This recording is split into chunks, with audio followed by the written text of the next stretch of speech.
Hello, everybody, and welcome to the Burgundy Zone. I am your host, Kyle, and joined by my two co-hosts, Michael Hall. What's up, everybody? And Michael Reed. How is everybody doing today on this fine evening? And we are also joined by very special guest of 106.7 host, Grant Paulsen.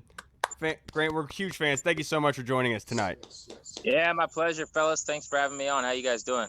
Doing fantastic. And one of the first things that we have to get to you, Grant, regarding the Washington football team is the reaction to the latest news that's developed around the team, and the first one being the name change. What was your immediate reaction to them rescinding the Redskins name and going with Washington football team? So, for me, I've kind of felt for many years like eventually the name was going to change. So I think my perspective on this has kind of been shaped by the fact that I was preparing for the inevitable. Like I was preparing myself all along psychologically for a really sad thing that was going to happen, in my opinion, which is ultimately my name of my football team is going to be different, and in some way that's going to change your memories and your fandom and make it kind of weird. It's not as bad as some of these teams, fan bases that lose their team altogether, but when you change the name or something dramatic does change, I think it's something major you got to wrap your head around. So I felt like it was going to happen for a long time. I'll be honest, I'm stunned it happened this fast. Not in the sense that, it's been decades and decades that people have been talking about it happening, but then it just happened overnight, right? We went from like one day a few months ago, this really wasn't that much of a story on the front burners, to it became a story, and within 72 hours, it was pretty clear they were going to change the name. So I felt like over many years at this glacial pace, we had this conversation where no quote unquote progress was made for people that wanted to change the name. And then overnight that happened at a time of reckoning and pretty obvious introspection in the country. I totally understand the name change. I've said on the air many, many times, I probably, if it was up to me, would have changed the name a couple of years ago. It's not that I would have advocated to do so. I'm not a guy that has not used the name. I called them the Redskins until the final minute they were the Redskins. And it would have been okay with me if they were the Redskins for 50 more years. I just understood that there were people who didn't appreciate it and like it, and I thought that was kind of the path of least resistance. So that was my take. Now, specific real quick to Washington football team, I loved that decision. People that are crushing them, I don't understand. It takes a long time to get a trademark and to do this correctly. They were going to rush what should have been basically a 6 to 9 month process in a few weeks. That's what people wanted to do before training camp. I thought it would have been a huge mistake. They had to get this right. They need to do something that the fans can be excited about and rally behind. I actually think they're doing a good job right now by involving the fans. They should be tapping into like people that want Red Wolves or Warriors or Foxes or whatever else is going to be the next thing that people care about. Three-toed sloths, whatever it is. Like they should be engaging all of these people for a year and building up to this and making it a massive announcement in the offseason after this season. So I think this is really, really smart. I dig the helmets. I think they're hot as hell. I think the look's going to be good. It's kind of throwback. I like the old school burgundy and gold numbers on the gear. So let's rock. Let's see how they play this year. And a year from now, I'm looking forward to seeing what they end up naming the team. Yeah, I 100% agree. I think that this was the right way for them to go about it. Did you happen to see the one name that got thrown out there the other day that the Washington football team Twitter posted, the Washington Rexes? And the what? No, I didn't hear Washington Rexes. About Tyrannosaurus Rexes. Rex, everybody like was commenting. We might as well just call them Washington Rex Grossmans. That's gross, man. Right. Yeah. My first thought on that would be that the emblem on the side of the helmet should just be Rex Grossman's face. Right. I'll be honest with you, I'd be completely cool with that. Like, so would I. Oh, yeah. Grossman is one of my favorite guys I ever covered. He was really, really smart and fun to talk ball with. But he also had this personality and perspective of a dude who does not give a bleep about anything, right? So, I remember having a conversation with him one time in the locker room where he was a backup and there was a chance he was about to play. I'm trying to think of what year this was. Regardless, I asked him something about if you're going to play, and he basically was like, I'm going to bleep and throw it to Aldrich 75 yards downfield at first play. Like that was his mindset. I loved Grossman. But anyway, I didn't see that. That's pretty funny. Yeah. Yeah, it just goes along with the other ridiculous names that have been put out there. But Grant, the other thing I have to get your opinion on was the Darius Guice situation. Now, do you agree with the way that Ron Rivera and company deal with this kind of situation? Do you think that they were too quick with their decision? It's a really, really good question. It's complicated for me. My easy answer is, yeah, it was a little quick for me, honestly. From a societal standpoint, I'm very big on innocent until proven guilty. Now, this is not an allegation, it's an arrest. I understand that. Right. And they didn't do anything wrong. I want to say this first by cutting him. If I get in trouble, not that kind of trouble, ideally ever, but if I get in some type of trouble, my company could fire me the next day. And a lot of companies do that. And that's their prerogative, right? I understand how and why this happened. You go back to the Washington Post story. You're trying to send a message that you're cleaning out your cabinets and you're getting rid of all the bad chipped plates and cups, and you're changing your culture. And then this happens and you got to make moves. So I know how we got here. If you're asking me very honestly, was I a little bit uncomfortable with how fast he got released based on the arrest?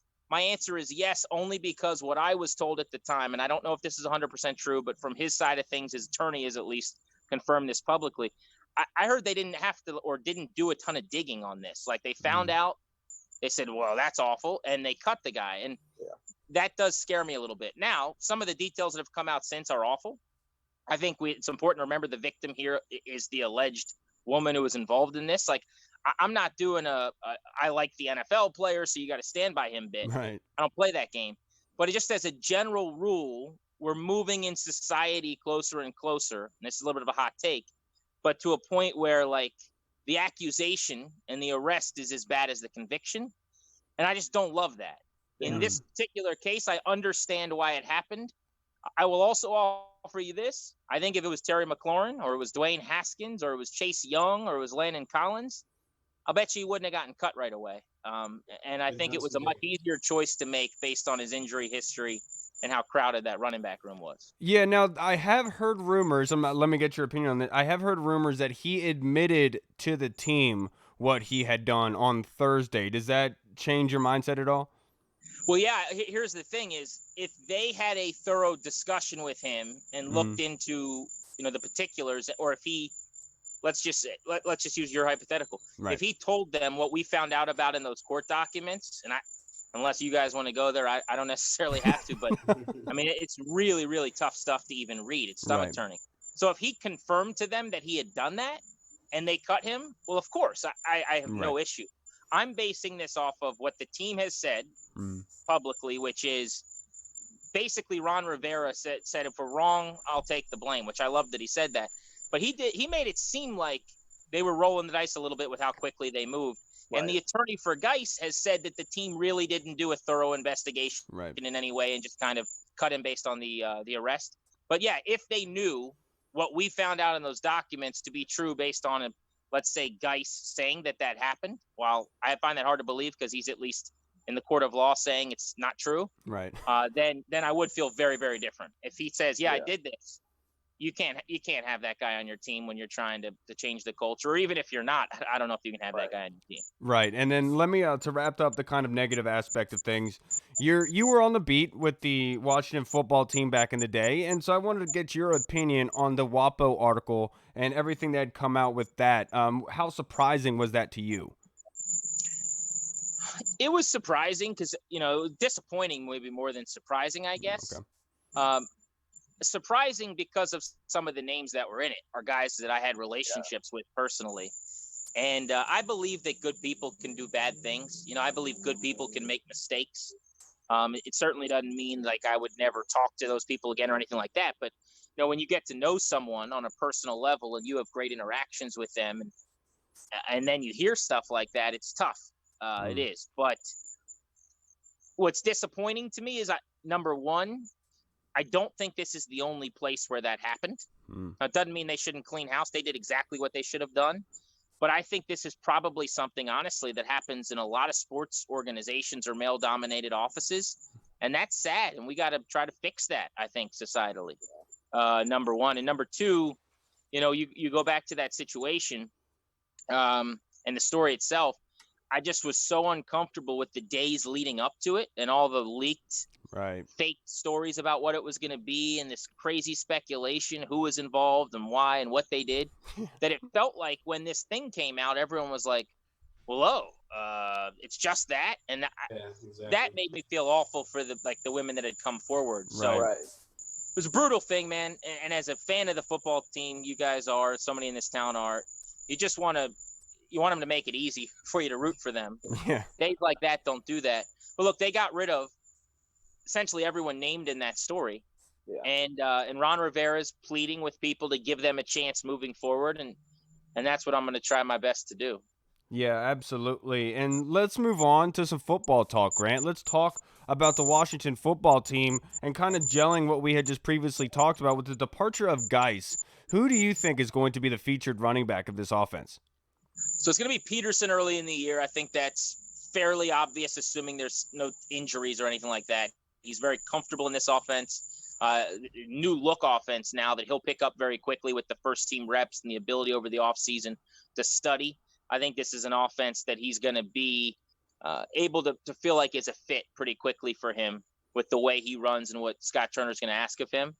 The beneficiaries, though, obviously, are Bryce Love, first and foremost, who's going to be getting a chance now in year 2 of this organization out of Stanford to get some touches potentially. And then I would think, Antonio Gibson, who I hope they move all over and use as a Swiss Army knife out in the slot and line up at receiver a little bit. Could mean more touches for him. Maybe all of a sudden a guy like Barber makes the team who you wouldn't have thought would, or McKissick gets a little bit more involved. I think AP, though, to start the season, totes the mail. And I think if Bryce Love gets some of that burst and explosiveness back as a former 4.35 40 guy, he, to me, is the dude as this year goes that could emerge as the playmaker at that position. And if you guys listen to me, you know how I feel. I mean, I'm a big proponent of playing young guys in building seasons like this. So if he shows something, I think he should get looks. And it's not to say that you're wasting carries with Peterson, because he serves a nice purpose. Right. But if Love is healthy and he's got some game left and his knee responds well, I really hope that he ends up getting a lot of work. Yeah, you just brought up the young guys on the team and sticking to the offense. There's a lot of young pieces on this offense. Speaking of Dwayne Haskins, we talked about him on here a couple times on previous podcasts, and us three think that he'll be taking that kind of next step in his development to that kind of. I heard you guys talking about the tiers of quarterbacks on your show. We think he's going to end up maybe that bottom third tier or bottom second tier, high third tier by the end of the season. So I just wanted to get your kind of expectations of what he's going to do this season, and also if he does take that step, how long do you think it takes for this team to turn it around and become a perennial playoff contender? I mean, if he makes the leap, then I don't think they're far off at all, to be honest. I mean, quarterback play in this league is just so vital, right? And it looks, when the quarterback is struggling, you look like you're miles away. And we saw that last year, honestly. It wasn't just Haskins, by the way. The position in general. After his big performance early, Case Keenum wasn't lighting it up either. And you saw Colt McCoy before he got hurt, unfortunately. When your quarterback is not thriving, and it's not always just the quarterback, it's a product of everything around him, a team looks like they have no shot. It reminds me of like baseball and starting pitching. Like you go through the rotation one time and everyone gets shelled, and that team looks like they're going to lose 100 games. The next thing you know, you get 4 or 5 quality starts and a trip through the rotation, and you're playing good ball, and everyone's like, well, this team's pretty good.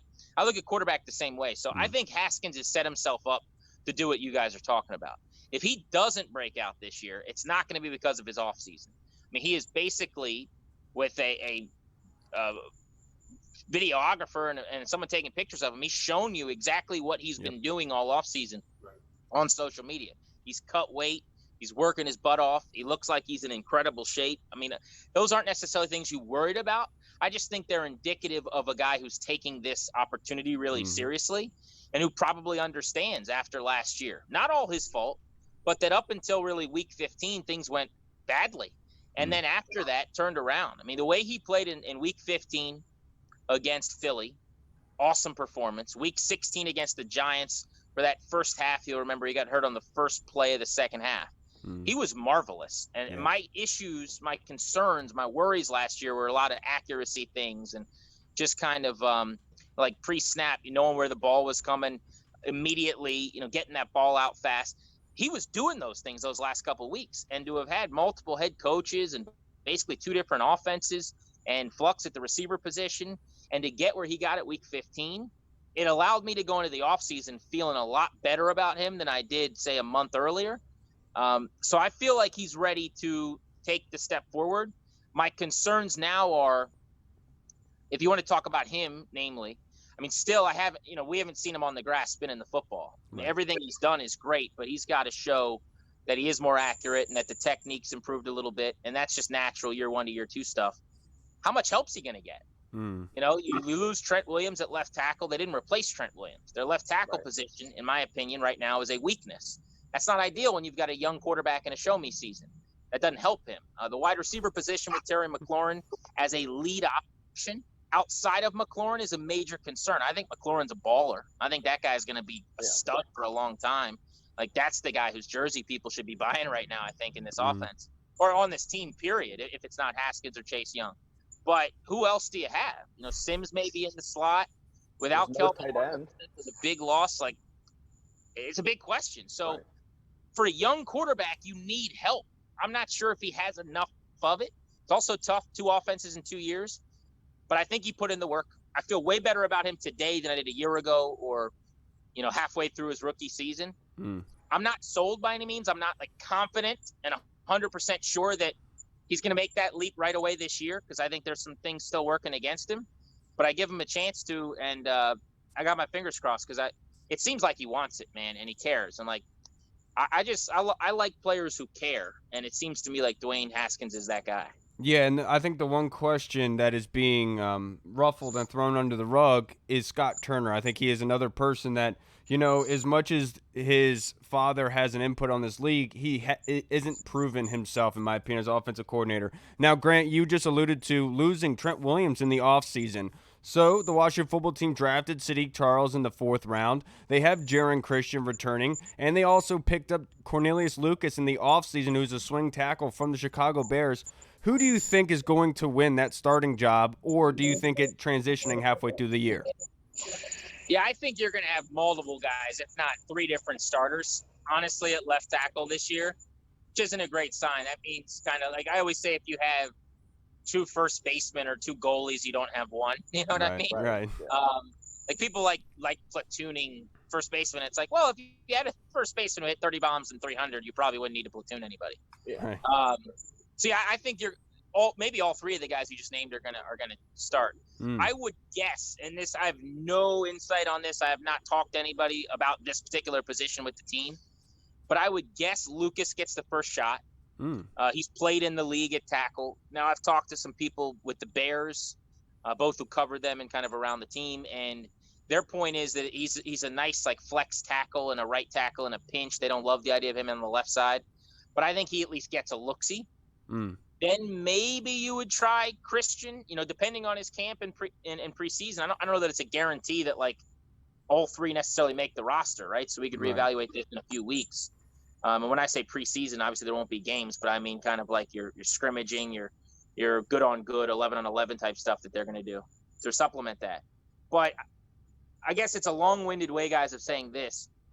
If Sadiq Charles can play, he should be on the field by the end of the year. I don't know if he can. I rely on Logan Paulsen, who used to play for this team, who is great watching film, and I send him almost like these homework assignments to help me out with guys, because he's an unbelievable evaluator. He really is incredible. And he has some takes on Charles where he thinks he'd be an awesome guard. He's not quite sure about him at left tackle, but if he can play at left tackle, I'm going to sound like a broken record. This is the kind of year to me where he should be playing in the second half of the season, and you just let it ride and see what happens. Unless Lucas or Christian looks like a long-term answer, and I'm skeptical of that. Yeah. Cornelius Lucas was surprisingly rated pretty high last season, according to Pro Football Focus. Now, I'm just going to ask you something real quick, Grant. I know I've heard you make the comparison to baseball a couple times. I know this is a little off topic, but I'm also a diehard Nationals fan. I just want to know, how good is Juan Soto right now? How amazing has he been? Yeah, I wish we could just talk an hour about Juan Soto. Actually, a true story. So, like yesterday, was it last night it was one of the nights he homered, which is all of the last 4 days. So whichever one it was. pick one. Right. So I'm sitting on the couch, and like my wife came into the room, and I'm like screaming. She's like, "What are you doing? You're gonna wake up the baby?" I'm like, "Oh, Juan Soto hit a homer," and she's like, "Oh, you love him so much." I'm like, "Yeah, I do," and she's like, "You would kiss him on the mouth," and I'm like, Yeah. Maybe, yeah. I don't like anyone as much as I like that guy outside of my own family. Now, with that weird analysis out of the way, the dude is unbelievable. Here's what I love about Soto. And having talked to him many times now, his story is incredible. If he was just an okay player, I would dig the guy. Right. He comes over from the Dominican. He immediately learns English. You don't have to do that. He wanted to do that to be a better teammate, to be a better family member, because he had a relative that was here. I mean, he was less than 20 doing interviews on the radio in English. I do shows about prospects on MLB Network Radio nationally. And, you can't really get prospects on that show who aren't from the States typically because of, it's just hard for them, right? If there's a language barrier and over the phone, it's very difficult. And like Juan Soto was comfortable doing that in basically overnight. I mean, he's just, whatever he does, he does it really, really well. And he cares a lot about being great at. And at one point in time, that was just kind of ingratiating himself culturally and making sure that he could communicate as well as possible with all of his teammates and things. But on top of that, we did an interview with him. And the reason I bring all that up is to say he was on the show with me and Danny one time on The Fan. And I asked him something about, I said, look, you've played like 51 straight games. Like, is it time to get a day off? He's like, oh, no, I don't need a day off. I'm like, but just take one. You're hitting 400. And he's like, no, man, I'm tired of being poor. And I just freaking loved that line. If you hear him talking on the air and you don't love him, right, I don't know what to tell you. And oh, by the way, then you watch him, and he's a robot sent from another planet who can do things that no one else can. He's got the 2 longest homers in the National League. He spits on pitches that nobody in the game that's been there 10 years spits on. Right. Just the quality of the at-bats, the ability to get on base. The cross grab. Yeah. Dude, the grabbing the shuffle, the kicking the dirt around with the shuffle. Carrying the bat first to rub it in Bregman's face. That was the best. I lost my mind at that moment. I'll never, ever, ever think anything's cooler than that. Like, did anyone do that? Right. I'm serious. Right. Like, and it was the Astros, and it was Bregman, and it was just perfect, Absolutely perfect. But to bring this up and to finish off the interview, we have to rope this and bring this back to the Washington football team, Grant. Now, I asked this to each one of our guests that comes on the show to wrap up, and I'm going to ask the same to you. If there was one player you could pick on the Washington football team right now that you think is going to have the biggest impact under Ron Rivera, it's going to take the biggest stride from being under Ron Rivera, who would it be? Oof, that's a great question. Wow, let me think for a second. So, who I'm going to say is Montez Sweat. I don't know that it's necessarily just because of Rivera as much as also potentially Jack Del Rio. Right. Look at the numbers of guys the year before and the year after Del Rio got there. Yep. Those great edge rushers that he worked with, Von Miller and Julius Peppers. I think they're going to be smart in how they employ him. I think they're going to get him looks, moving him around that he maybe didn't get last year. And I also think naturally, let's say they weren't here and Jay Gruden still was, Montez Sweat came on like gangbusters at the end of the season. And because it was a lost year and they weren't playing that well as a team, I think people sleep on that a little bit. Yeah. Like the second half of the year, Montez Sweat compared to the first half were 2 different guys. He added, I think, close to like 12 or 15 pounds this offseason. If you see pictures of him, he looks like an action figure. Yep. And the dude's massive. I just think he's primed to break out. And you got Chase Young, who's going to get a lot of attention. Obviously, 91, Ryan Kerrigan's still going to be making plays. But if you're asking me, like, the next 3 years, you can buy stock right now in someone who's about to have a meteoric rise, I would go with Montez Sweat. Yeah. And that's it's a great answer. Julie Donaldson on Thursday actually came up with the same one. So great minds Really? think alike, and that's good All company right, to cool. be in, Grant. And Grant, I know you have a million jobs. I appreciate you for taking the time out Yes, on definitely. top of you spending time with your family. For you to be able to take this time out and to come on our little old pod means a whole lot, and I appreciate that because I can't tell you enough how big fans we are of your work. Yeah. Exactly. No, it means a lot. I appreciate it. I appreciate you guys listening, and no, I dig it. I mean, this is the fan base. I grew up a fan of the team. My wife's a season ticket holder, and we we want to see him do well too. So I get it, and I appreciate it. Of course, Grant. Thank you so much. Have a good night, sir. Appreciate you. Appreciate you. All man. right, see you guys. Take care. All right, bye.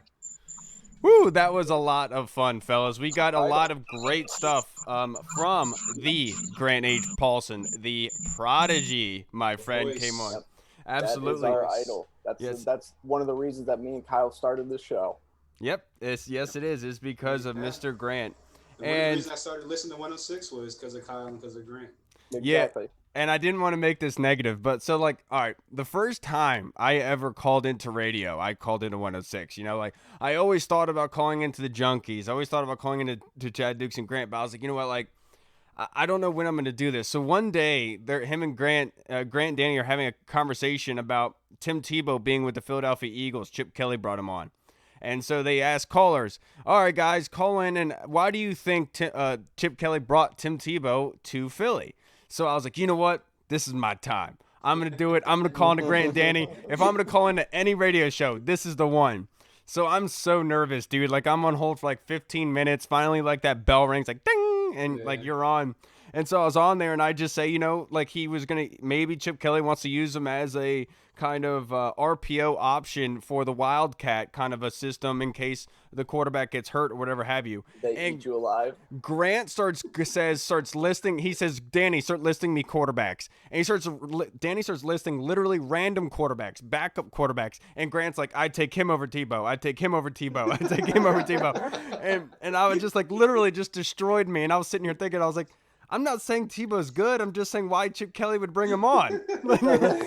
So like first time I called in, I was just completely destroyed. That's so funny. I could totally see you just sitting there like, All right. thanks. All right. Like I, call. yeah, I couldn't like the messed up thing is like I couldn't do the rebuttal. It was like the immediate hang up. So it was kind of like, dang, dude, I wanted to say something back. Like this is messed up. That is so funny. That is so good. But the transition here, we did have a couple of pressers. Yes, we did. A couple of pressers from two of the Redskins' biggest players. We had Terry McLaurin and Montez Sweat speak to the media. They both had some pretty interesting things to say. It's especially Terry McLaurin. Terry McLaurin was asked about the new offense. He said the offense has been really smooth so far. He says that he likes the aggression in the scheme. He also feels that Washington's new offense is clear and concise. He said that helps out everyone from the quarterback to the receivers. I love hearing that because that just means that it's easy for these guys to pick up. This is something where there shouldn't be a hard time with the coaches communicating between the players communicating between each other when they're on the field.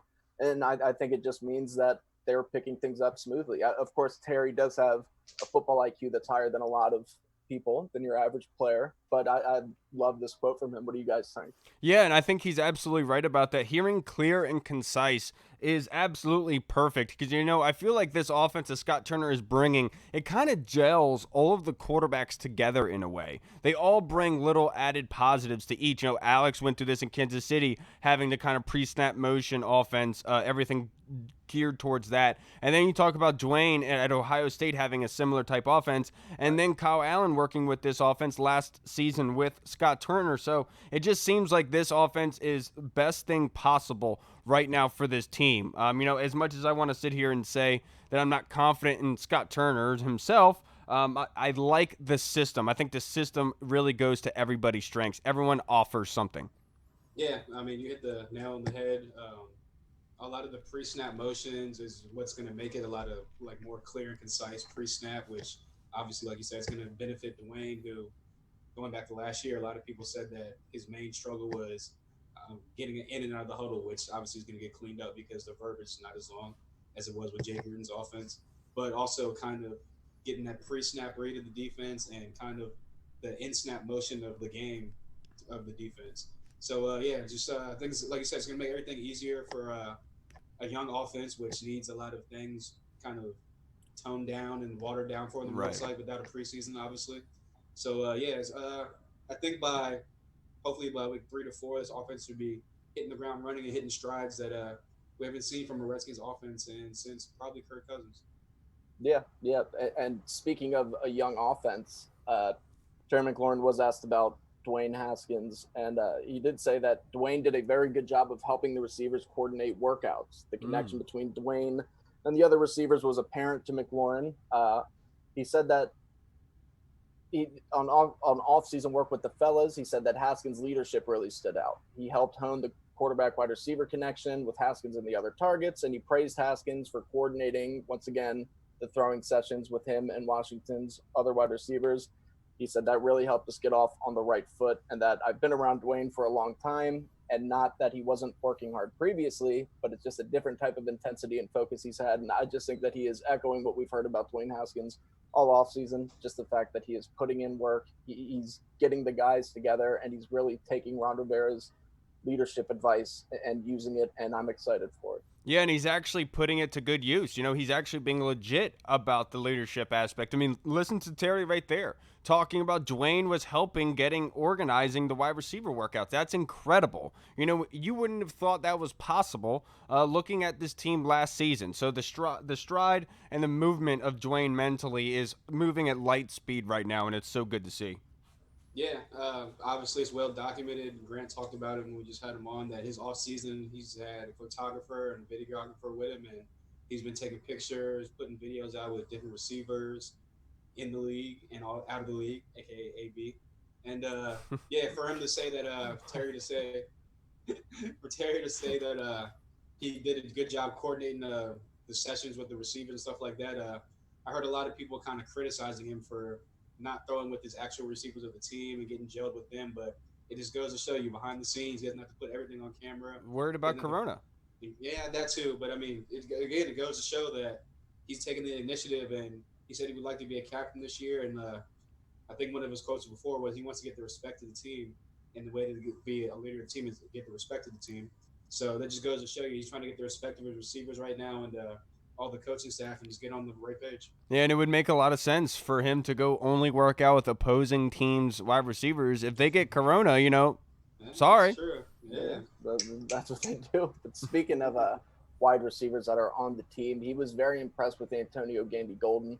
He said that he's very athletically gifted. He pretty much jumps out of the gym. He plays faster than what he may look on a time watch. He also advised AGG to be ready to compete because he doesn't have to sit on the sideline as a rookie. And I think he's completely right. AGG is going to have every opportunity to win that wide receiver spot opposite Terry McLaurin. And he's saying exactly what the wide receivers coach says, and that's he plays faster than what he was timed at the combine. And that's good to hear, man, because that was the one thing was everybody that kept him from going higher was everybody was talking about that 4.6 40, and he looked faster on tape.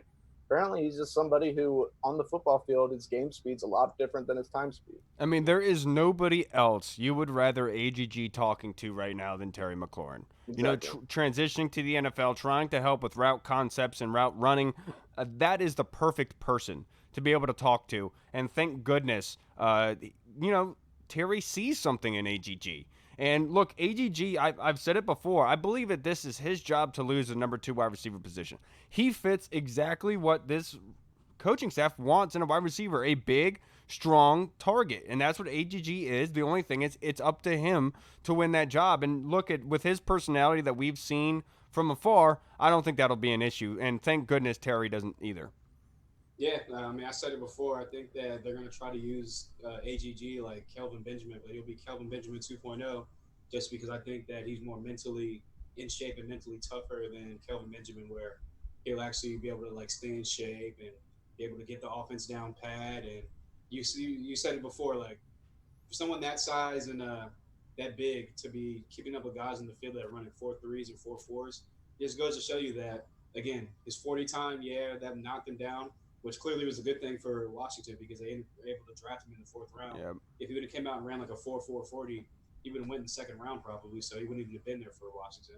Right. So that's definitely a great thing. And again, with him being drafted in the 4th round and people kind of putting the low expectations on him, like you said, it's perfect for him to be around Terry because Terry was drafted in the 3rd round. He didn't really have a lot of output at Ohio State because all the weapons around him. People thought he would just be a great special teams guy that could maybe evolve into a great receiver somewhere down the line. And with the work ethic that Terry McLaurin has and the kind of mindset, I mean, for someone to be around him and soak him up like a sponge, it's going to be great things for the receiving core going forward for years to come, hopefully. Yeah, yeah, and we're gonna do two more Terry quotes before we move on to Montez Sweat. One of them I really liked. It's a kind of long one, but it's about Ron Rivera. He said, "This is his exact quote. He hit us with a pretty big message today." This is before, of course, they went out to practice. He says he hit us with a pretty big message today. Not to get all the way into it, but the way we came out to the field each and every day is something that we can control. Our attitude, our preparation, and our effort are the three things that we can control on a day in, day out basis. And we're going to be a physical football team that is going to attack people on both sides of the ball, and it starts up front with the offensive and defensive lines. So that's what you want to hear out of a coach. That's kind of what I've been accustomed to in my background playing football, just that attack style of play. I think it's going to suit us well as long as everybody continues what we're doing so far, allowing ourselves to be coached and continue working to get better. I feel like we can make strides necessary to be ready for week 1. I love that before their first practice with helmets on, Ron Rivera gave them a motivational speech. Terry, of course, didn't get too much into it. But from what he said, that's what you want to hear. Yeah. It all starts up front, which is what we've been saying, which is what everybody who plays football, everybody who coaches football knows. It starts with your offensive and defensive lines. And the fact that not only are they going to be aggressive on defense, but they're going to be aggressive on offense. And that's only going to help us with a strong arm quarterback like Dwayne Haskins.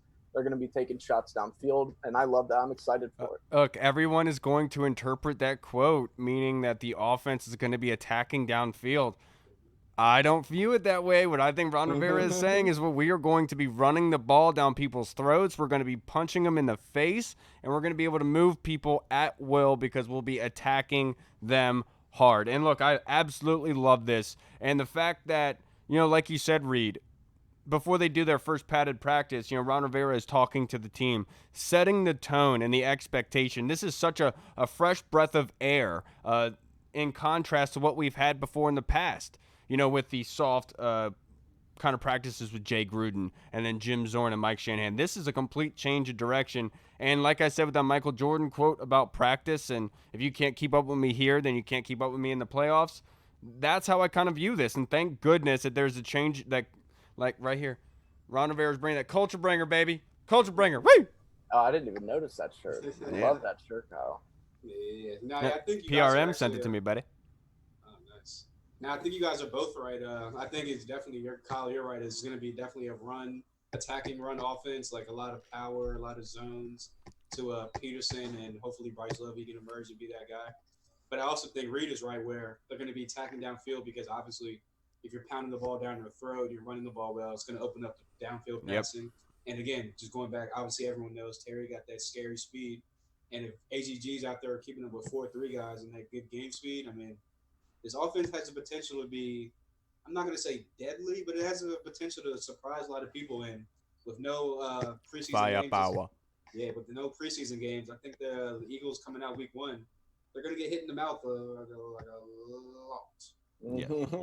He also did say, by the way, that he respects the fact that Rivera was willing to take responsibility for the Darius Guice situation, which I thought was huge that the players noticed that. I mean, we knew that he would. But the last quote from Terry that I thought was interesting was that he was working with Odell Beckham Jr. this offseason. Mm-hmm. And he said he actually came up to me and talked to me for a while. I'm kind of a guy that lays back a little bit, as I kind of get the sense Terry is. I feel like Terry's not exactly the most outgoing person. Right. But he said, I try to just get my work in and not do too much. But he came up and told me he respected my game, and he asked me while we were running routes to give him any tips that I may have seen in what he was doing. And I asked him the same thing. So how huge do you think that is that a superstar like Odell Beckham Jr., somebody who has had extraordinary success in this league, no matter how you feel about him, whether you feel he's overrated or not, respects Terry McLaurin and was asking him for pointers on his route running? That's one thing that Chad Ochocinco talks about all the time on his Twitter. Go to Ochocinco's Twitter right now.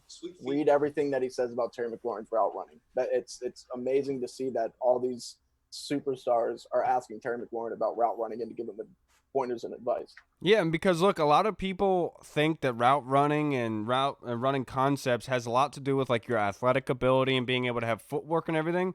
But in reality, a lot of the time, it's a chess match. It's a mental game of being able to see little tips of a corner, being able to shift their waist a certain way, being able to get them to change direction so you could go inside or outside. You know, that's where Terry is best at, and being able to manipulate with his mind mentally, being able to see how a corner is going to play, and then be able to beat him to a spot to get there. The fact that he has that shows that veterans in this league are saying, okay, obviously, it wasn't just like your speed or whatever have you. You have something else that is giving you an edge, and what is it?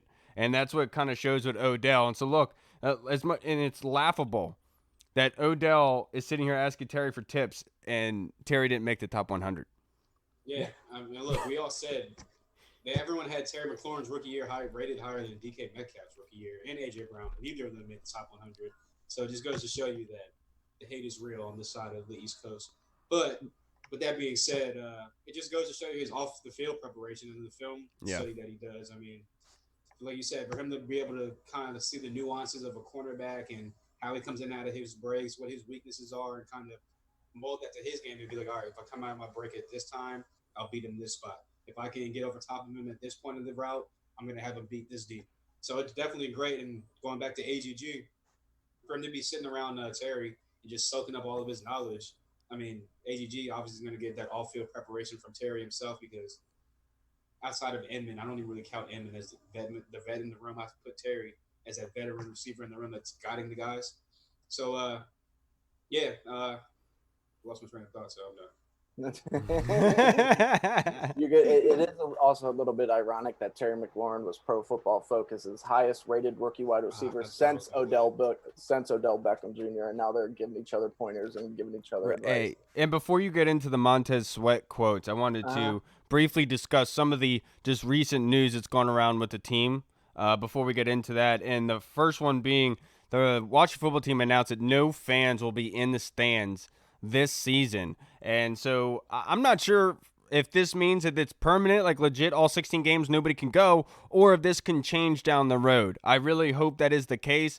Try to get Burrows and Ian over here so we can have some points and watch some Washington football. So, Reed, what is your immediate reaction?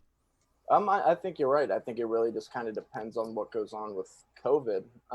It sucks to hear, man. It sucks. No, yeah, of course it's terrible to hear, but I mean, it was kind of expected. I mean, you can't have a stadium filled with people. I mean, we see the MLB is already having issues with it, and they don't have fans at their games. It's just people making bad decisions off the field. So, of course, they're not going to have fans there. I think it is definitely something that could change. Like, who knows? Maybe they get a scientific breakthrough and they come out with some sort of vaccine or something. Then I think at that point, maybe they would allow people to begin to be able to come in. I don't think that's going to happen. So it's going to be different. It's going to be, are they going to do the same thing that baseball does where they pump noise into the crowd, into the speakers, which I would imagine that they would maybe put some fake cardboard cutouts of fans in the stands. I don't know, but it's 40,000 Dan Snyder little statue. Yeah. It's going to be very interesting to hear what the football players field. If you can hear what the baseball players say, imagine what the football players say. You hear what Steven Strasburg said earlier? Yes, Strasburg got kicked out of the game from the stands. That was hilarious. Dude, I think, honestly, if they do allow, like, the caricatures to be put up, like, whatever at the games, if they offer fans, I think somebody should send in a Bruce Allen picture. That'd be hilarious. That would be hilarious. I saw some on Twitter where they were saying that they're going to have, like, people they're gonna have in the stands, kind of like the virtual thing the NBA is doing, where groups of people, they're gonna call them like pods of people, and they're gonna place them in the stands as far as like groups of people watching the game together. Oh, nice. Like that. And that'll be like the crowd or whatever. I don't know what they're gonna do for sound. Probably pumping the sound. But I just find it weird that the stadium's in Landover, Maryland, not DC or like Virginia, and Baltimore is also in Maryland. But yeah, the Ravens are going to have 50% or whatever percent capacity at their stadium. But over here in Landover, the same state as Maryland, they're like, no, we can't have fans here. But that's probably up to the governors and what they want to do at this point. So I kind of understand it. I guess it's kind of an advantage point because, I mean, everyone knows the insert they don't even go to the stadium joke here anyway. So Right. it keeps the opposing fans out of the stadium at this point. So such an Right. annoying joke. The Yeah, only I the only know. the only time that actually works is like with teams like Jacksonville that literally like couldn't even sell tickets at all. I Right. mean, they were having national blackouts. Come on, the right. Redskins game is not getting blacked out And then anymore. I said this yesterday on Twitter. You can follow me at the Burgundy Zone. I said, I would much rather have go down this route with no fans than I would with no football at all. Yeah, Yeah. of course. Oh, yeah, As of much course. as it sucks not being allowed to go see other Redskins fans, hang out with friends that we've come across, and being able to watch Redskins games up close and personal, it sucks. But at the same time, I just want football to be on. Right. Yeah. And one thing is, I know that the Ravens are allowing 50%, like you said, as of right now, 50% of attendance.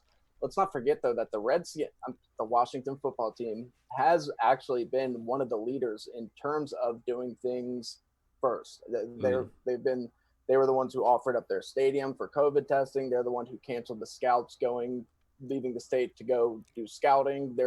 So maybe this is going to end up being a trend where the Ravens end up saying, you know what, we can't have people at our stadium either. Who knows? I mean, the Washington football team always seems to be out in front of stuff. Yeah, and then the next news that was released today was that Julie Donaldson has added London Fletcher London. to the game day coverage. Obviously, a linebacker that Washington football fans covet, and that's a great person to be able to bring on. We talked about it in our group chat. Having a guy like a sideline reporter being able to talk to players and then also giving pre and post game reactions and predictions, I think London is absolutely perfect for. He's very well spoken, a very driven individual. I think he'll do a great job being added to this cast. I think he kind of brings the leadership that they need.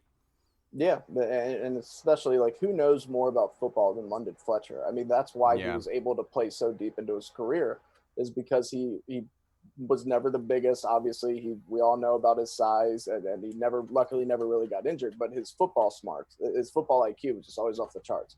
So he's going to ask the right questions. He's going to see the right things. He's very well respected from the players. So I think I think that was a perfect addition to that crew. Yeah, I think it was another home run hire by Julie. I know everyone was crushing the D Hall hire, but at the end of the day, he is from the DMV, from Virginia. He has grew up a fan, so it kind of makes sense. And do Same you with really blame him for not wanting to win Super Bowls with the yeah, Patriots? exactly. Like I mean, look, he took a shot, like you said, when the team was down and was kind of like really D Hall. But again, like you said, who wouldn't want to get? Like, I mean, I'll call him dumb for making his decision though for Russell versus Yeah, Patriots. that's what Right? you Yeah. said. You were like, you shouldn't be admitting that to people. Yeah, you know what I'm saying? Like, what? You shouldn't bring that up to people. But nah, I mean, definitely, like you said, it's a home run hire by Julie, and like you said, his IQ is like really, really high. So he's obviously gonna like know what's going on pre-snap, after snap, and I'm gonna miss Clinton Portis as that kind of on the Yeah. field kind of guy. I mean, I don't know if he's still doing it or not, but I'm gonna assume probably not.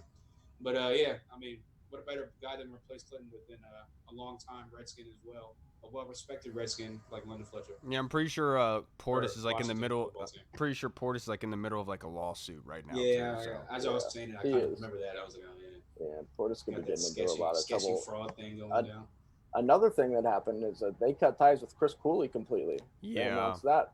And I will say that I have heard through the grapevine that it makes sense because apparently Chris Cooley, and I'm just throwing this out there, from a little birdie that I know that is around Redskins Park and works there. Apparently, he was somebody who would be vulgar with Larry Michael. He was somebody who would openly say things that were very inappropriate for a workplace. And that's unacceptable. So, of course, they would cut ties with him, you know?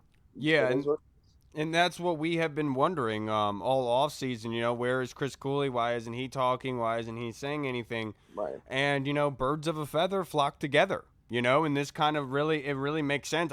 This was really surprising to me because I couldn't imagine not being involved with the media, not doing content with the team, but cutting ties with like the alumni, like saying like that sort of thing was insane to me. That there was something more here. There is a reason why they are doing a complete disconnect from him. Yeah, no, when I saw that, when I first saw it, I was just like, maybe there's kind of, again, clean house on both sides, like the 106 side and the 980 side, like just completely start fresh and over. But then, like you said, when I saw the alumni thing, I was like, oh, wow, this is like something deeper than that. Yeah. So it would definitely make sense for him to be obviously he wasn't named in the article, but for him to be one of Right. those guys, and it also kind of makes sense where like a lot of people were like, why isn't Chris Cooley like gotten a job like higher up in the organization yet? Like he's a really smart guy, like Right. as far as football and stuff like that.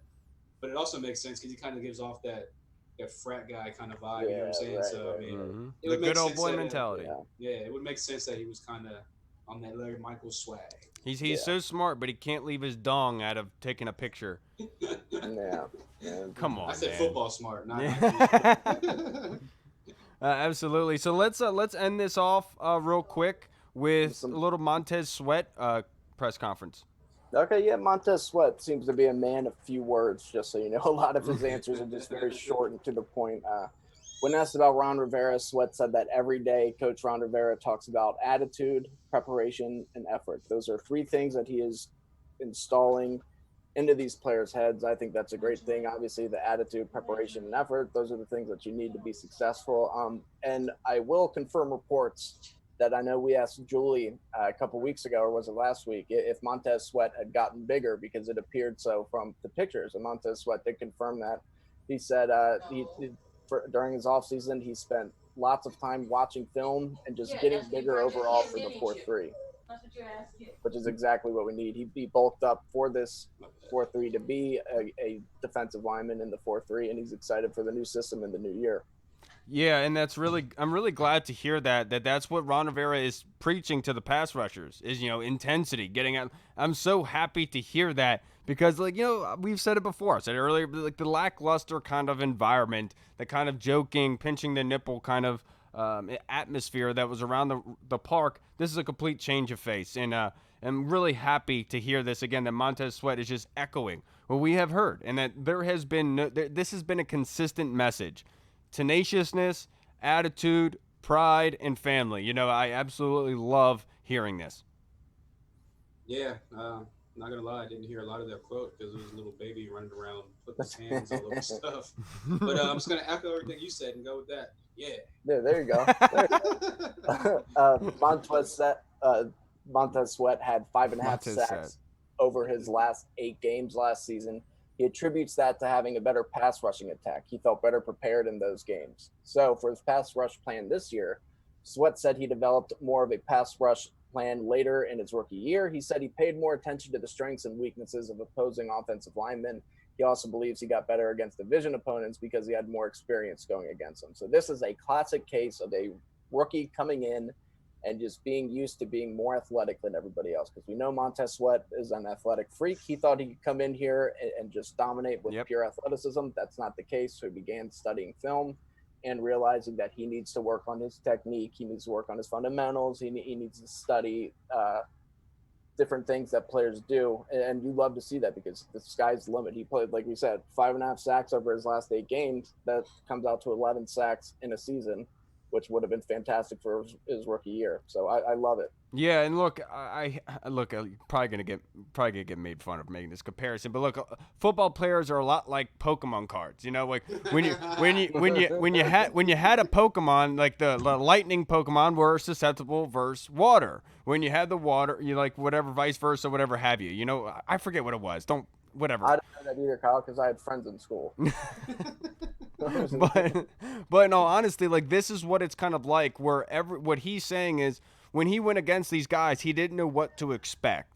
And then when he was able to watch film on them, have some experience on them, and knowing what they're bad at, he was able to then take advantage of those weaknesses and get after the passer. And that's how I kind of see it, is where he's like, look, I got the experience. I was able to see how these guys play, and I made my adjustment after that. I thought that I didn't have anything to expect, so every matchup he went into, he played a certain way, and he ended up learning you have to play different, every player different. Yeah, I mean, it just goes to show you that rookies coming into this league, like you said, like just based off college, they're just athletic freaks. They're just faster than the guy in front of them and just quicker than the guy in front of them. So, like you said, he just kind of thought coming in here, oh, I'll be fast enough to get around the edge. I'll be quick enough to get around the edge. And he was clearly rudely awakened really fast, even though he was playing the run really, really well. But for him to end with 7 sacks, I had to kind of like go back and double check that because I was like, what? That was a quiet 7 sacks. But if you go back and actually watch the last, like you said, the last like half of the season, I mean, he was really coming into his own and really kind of like breaking out of his shell. And getting on top of the passer a lot, and Getting again on. playing the run, getting and then again playing the run really well. So yeah, I mean, I'm expecting big things from him this year. Julian Grant, that's their breakout player, and Yep. I expect him to definitely break out. Yeah, and of course, I think that was a great pick by both of them. And of course, add Dwayne Haskins or add Montez Sweat to the list of people that's just completely enamored with what Dwayne Haskins did this year. He had nothing but great things to say about him. When asked about Chase Young, Montez Sweat said everybody looks good. He said he thinks everyone has improved from last year, and with the new additions like Chase Young and Kendall Fuller now on the team, he's looking forward to see what this defense can accomplish, especially with Jack Del Rio. He says because Jack Del Rio is just letting them get after it. Those are his words. I heard that quote, and I heard that was look. I don't want to kill the guy, but it was such a bad question because he basically asked him who is the standout player so far in camp. What is Montez gonna say? You know, like he's not paying attention to what other guys are doing really, and he's not gonna throw anybody under the bus. Try saying like someone's better than somebody else. You know, that's why he was kind of saying like everyone looks good. That's why he said that. Yeah. I mean, look, we got 5 like first round picks and second round picks and all that stuff in there, so I'm expecting him to look good. And yeah, I mean, like you said, he's not gonna throw anyone under the bus and be like, oh yeah, this guy's better than him, and this guy's really gonna have a better season than this guy. I mean, again, Ron Rivera's preaching the whole team unity and family thing, so why would he try to divide and try to put one guy against another or kind of boost one guy against another? So he's like, yeah, Chase Young looks good, but Ryan Anderson looked terrible. But yeah, Ryan Anderson's probably gonna get cut. You know, he's smashed. So. Right, that's obviously he's not gonna do that. Yeah. And, but also, with all the kind of the 10, 15 pounds that he's put on, it's kind of weird. Like, how much more does this man look like Julius Peppers now? It's like crazy. Right, yeah. They've been very similar frames. He said he started last year at 260, ended the season around 250. Right now he's at 265. And he does look a lot like Julius Peppers. Except that his 2 front teeth touch. That's true, yeah. Not Michael Strahan, come on. But like I said, Montez Sweat is a man of a few words. Yeah, Julius Peppers did too, Kyle. Okay. But on being a top I was like, wait, did I make that up? Like I said, you don't get much out of Montez Sweat's quotes. He was just very short and to the point, but he did have some good stuff. So we have 2 more quotes from him. On being a top defense, Sweat said, overnight, we're not going to be the best defense in the country. That was his quote. But I do like that he understands that it's going to be a process. It's not going to happen overnight. You got to put in work, as he said. But that was literally, that's where the quote ended. That's great. That was it. And I just love Montez Sweat for being that guy. I got nothing for that. I'm going to be quick on the points with my analysis of that quote. I like it. Yeah, exactly right. I like it. Good. And then let's see here. And then another one. This is another straight to the point one. Asked about the D-line.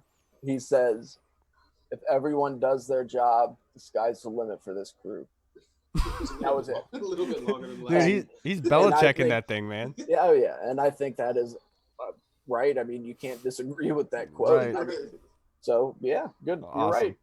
Good job, Montez. Yeah, I thumbs up on that one. Yeah. Yeah, and he looks great by that presser. You know, we were able to watch it and see that he looks really good. Yes.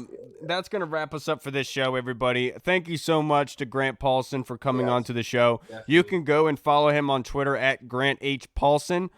Everybody, I'm Kyle.